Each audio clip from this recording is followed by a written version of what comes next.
السلام عليكم البنات والولاد اللي كيشاهدوا القناة ديالي، كنتمنى لكم ان شاء الله تكونوا بخير وفي احسن حال.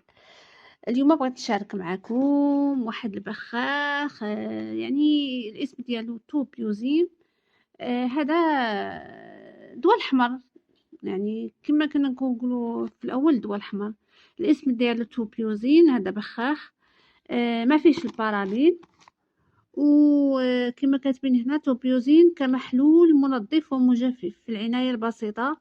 إذا كان مثلا شي احمرار عندنا في الجلد، بحال داك الوليدات الصغار بلاصة ديال لي كوش ملي كيطيبوا كيحمر ليهم الجلد ديالهم، هذا راه زوين ليهم.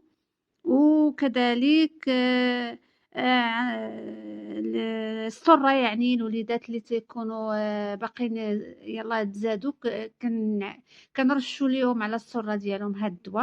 الاسم ديالو توبيوزين، كينشّف لينا هاديك البلاصة ومزيان ليها. وكذلك الختانة، الوليدات اللي كيتختنوا كنداويو ليهم بهاد توبيوزين، زوين ما فيهش البارابين، هاد حاجة زوينة فيه. وكما كتشوفوا هو بخاخ كيترش، كنرشوه على الاماكن، اولا مثلا شي جرح مجروح الانسان، هو كينشف لينا هذاك الجرح. هو كينشف الجروح كيخليهم يلتئموا. وزوين بزاف هاد توبيوزين، يعني كما كنقولوا حنا دقة بطلة، صراحة زوين بزاف. كما كاتبين هنا كنخلّوه بعيد على الأطفال، ما نخلّوش للأطفال وما ننصحوش وما نحطوش في البلاصة اللي فيها الشمس. وهاد دا راه زعما راه زوين بزاف للجروح، وكما قُلت لكم لا كاين شي حميرة، شي طياب، حتى العيالات اللي يلاه والدات حتى هُما راه يقدروا يديروه.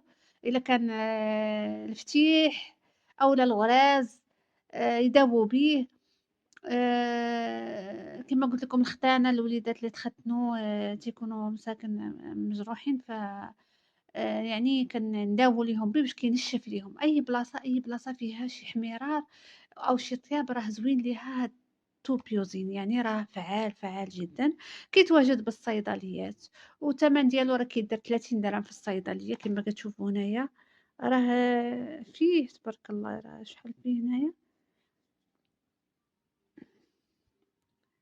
شوفوا شحال فيه، 60 مللي.